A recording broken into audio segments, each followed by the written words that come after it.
Good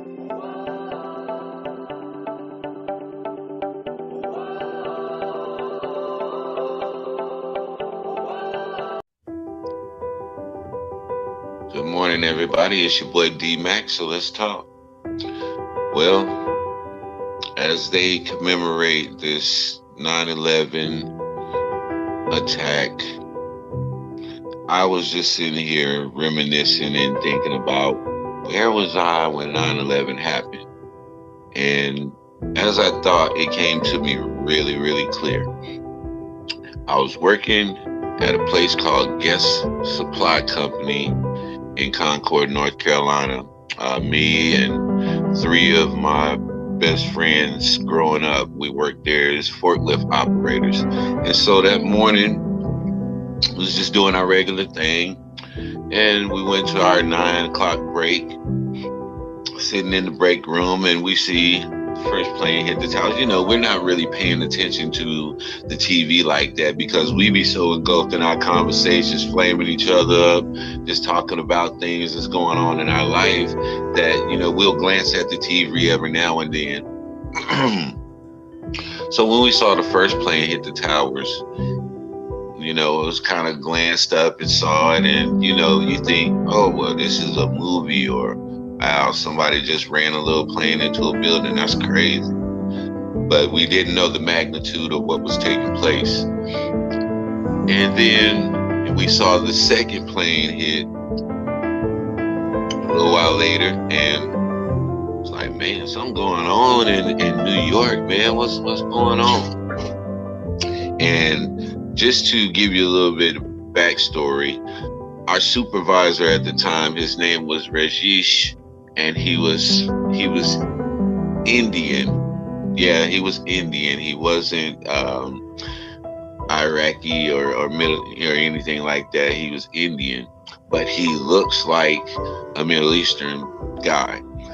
And so he came out of his office, and, you know, he interacted with us a little bit, and we discussed what was taking place. But at that time, it had just happened, so no one had any idea who was involved and who was going to take credit and who was going to be blamed.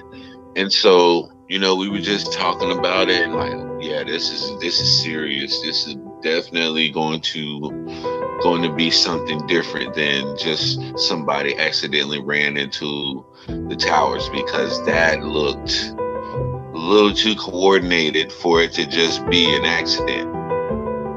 So that day goes by.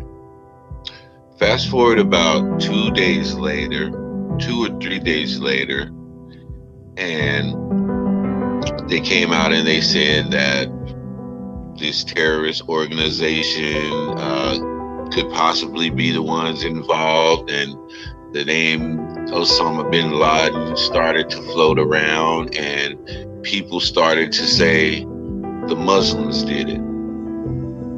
And almost instantly, y'all, Muslims were being attacked. People who even looked like they were Middle Eastern were attacked. And our supervisor, Rajesh, the guy I was talking about, the Indian guy,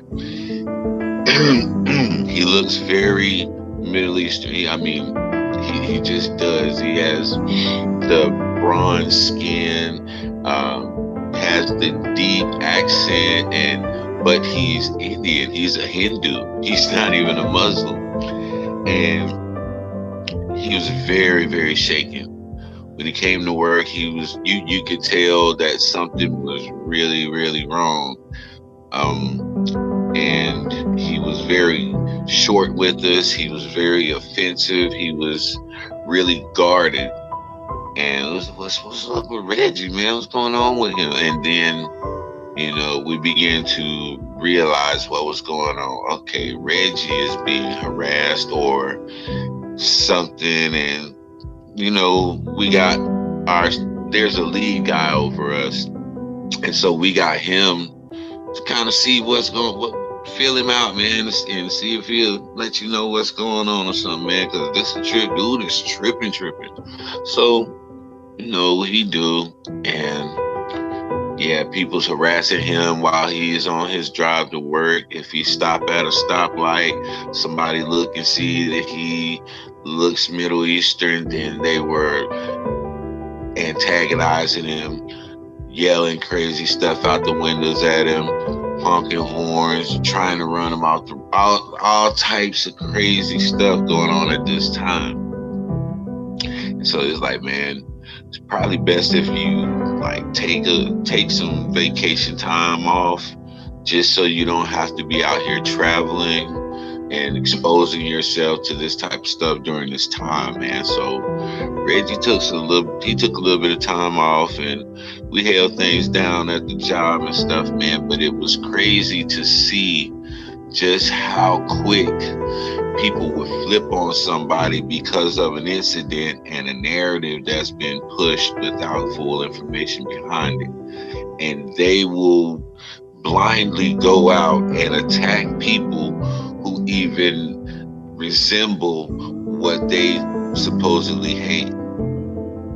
And so on this 9/11, I would like to give a special salute to all of the first responders. I was a military medic, and really what happened on 9/11 is a major part of why I chose to become a medic. Kind of the backstory on that a little bit after I finish giving these shout outs. But all of the first responders, all of the law enforcement staff, all of the firefighters, all of just the regular people who saw that it was bigger than themselves and went and gave their lives in trying to help other people to save their lives. I want to give a special salute to you. Rest in peace to you. D-Mac gives you all the respect in the world because you absolutely deserve it.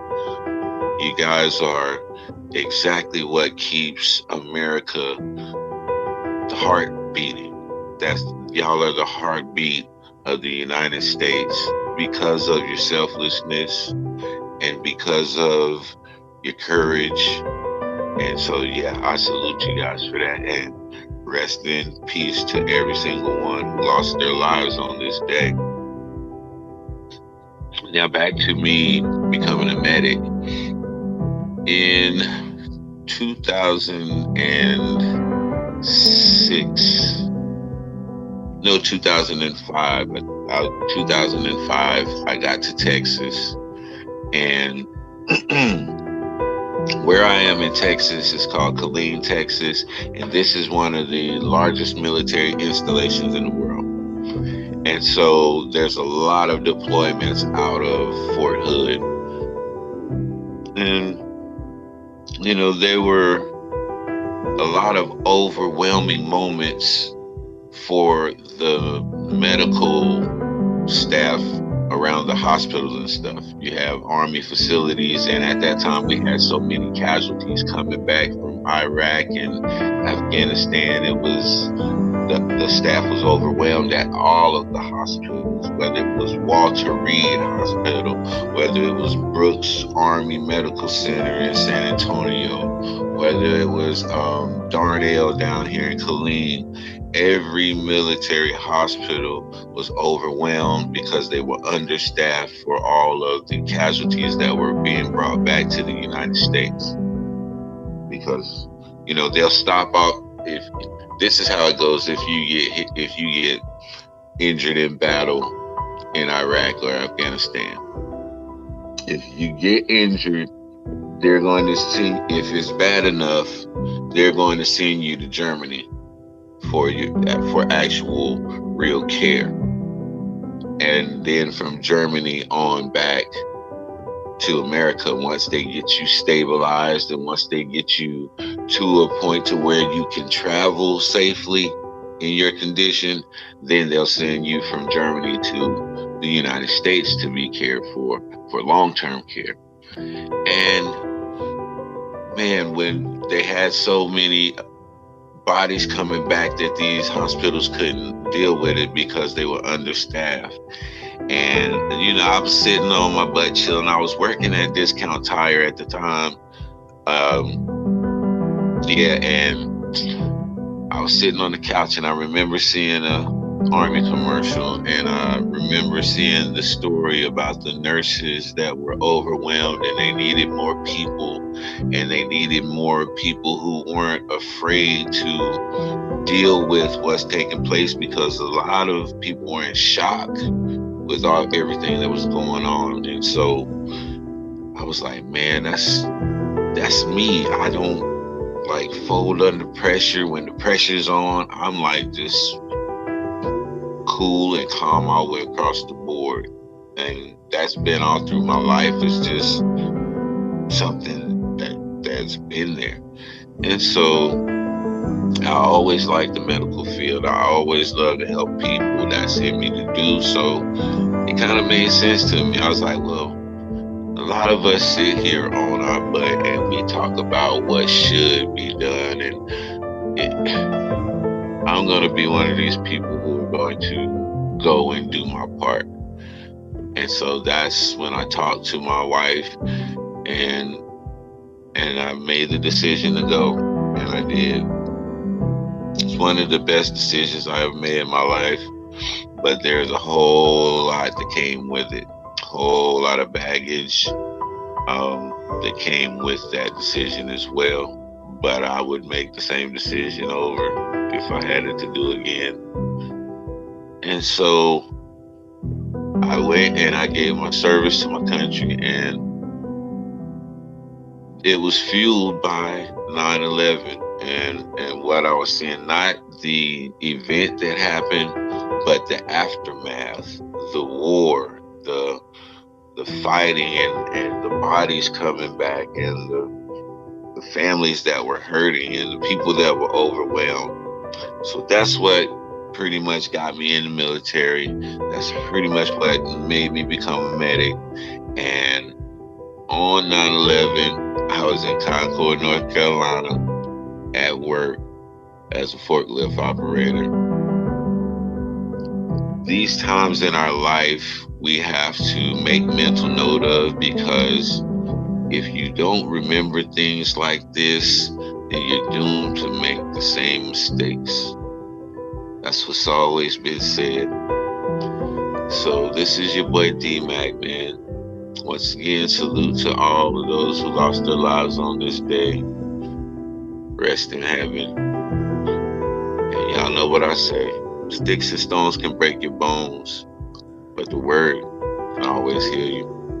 I'm out.